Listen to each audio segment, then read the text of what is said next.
to the sound to silence the calls. We're cutting like knives in a fist fight. And I found you with a bottle of wine, your head in the curtains, and heart like the 4th of July. You swore and said we are not. This summer, I visited Bartell's Middle School. I was able to sit in on a few credit recovery classes for 8th graders. Upon entering this school, the curb appeal caught my attention, and I immediately noticed how new the school looked. This 8-year-old school is located just outside Wesley Chapel and is in a very new and well-kept part of town. After entering the school, the buildings were all fairly new and looked to be in great condition. However, once inside, the hallways and classrooms, the building seemed a bit run down. The hallways seemed pretty dirty, and there were a great number of cobwebs along the walls and in the classrooms. The bathrooms that the students used were very dirty and seemed as if they had not been cleaned in a while. The teachers and staff that I encountered were very friendly. The school secretary greeted me each morning, and I received a smile from any staff member that I passed in the halls. Although both teachers that I observed were white females and their students were predominantly African American or Hispanic males, I did not encounter any discrimination. Each of the teachers called on and helped all of the students regardless of their race, sex, ethnicity, age, or academic ability. Even though the majority of students I observed were mostly African American or Hispanic, there was a diverse population of students enrolled in the school. 32% of students enrolled in Bartell's Middle School were white. Hispanic students make up 29%, and African American students make up 26% of the school students.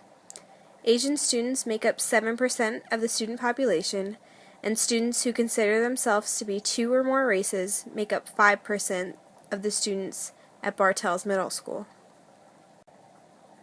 The attitude the teachers had was positive and encouraging.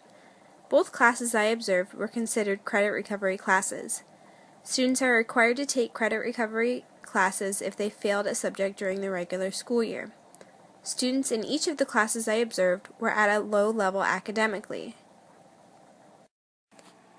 The context of schools. Question 2. What expectations are teachers holding for student achievement and/or behavior? Why and how? Because students were in summer school to make up credits, teachers did not accept bad behavior. Both the teachers I observed encouraged their students to do well and helped them with anything they needed. Miss S. made posters to help her students remember information they had previously learned. Miss G. walked behind students and whispered encouraging quotes like, "You can do it." Because the students these teachers were instructing had previously failed the subject they were taking, it was necessary for the teachers to be encouraging to motivate the students to do their best. Question 3. How are students sorted, taught, and treated for purposes of meeting school goals? Students were sorted in classes based on the subject they failed during the school year. I observed both an English and science class at Bartell's Middle School. The students in each of these classrooms were not sorted in any particular way. Miss S. allowed students to sit wherever they wanted within the classroom. The students in Miss G's class knew to sit in front of the same computer each day so that their work would be saved on their designated computers. Understanding school achievement. Question 2. Describe the learning environment of the school as you observed it. Although it was summer school and I assumed it would be more laid back, the staff members and teachers stressed to the students that if they misbehaved at all, they would be sent home. The English class I observed was very welcoming. The classroom was decorated with colorful posters and signs that showed students exactly what the teacher expected of them and what they would be doing each day.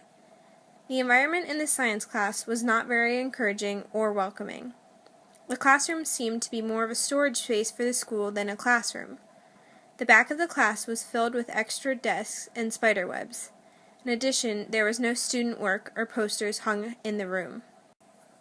Question 3. What did you see schools doing to support and encourage student achievement? Teachers and staff members worked especially hard on students to ensure they kept on track and completed their work. One teacher told a student in the hallway, "Keep it up and I'll send you home. You want to go to high school next year, don't you?" The students were faced with an ultimatum.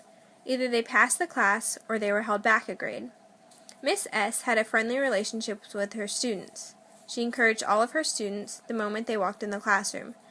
Miss S. greeted her class at the door, saying things like, "Smile, we get to write essays today."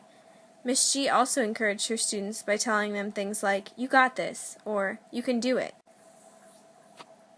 Multicultural education.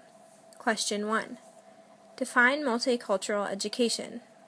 Multicultural education is a process of comprehensive school reform that rejects discrimination in schools and society and accepts and affirms pluralism.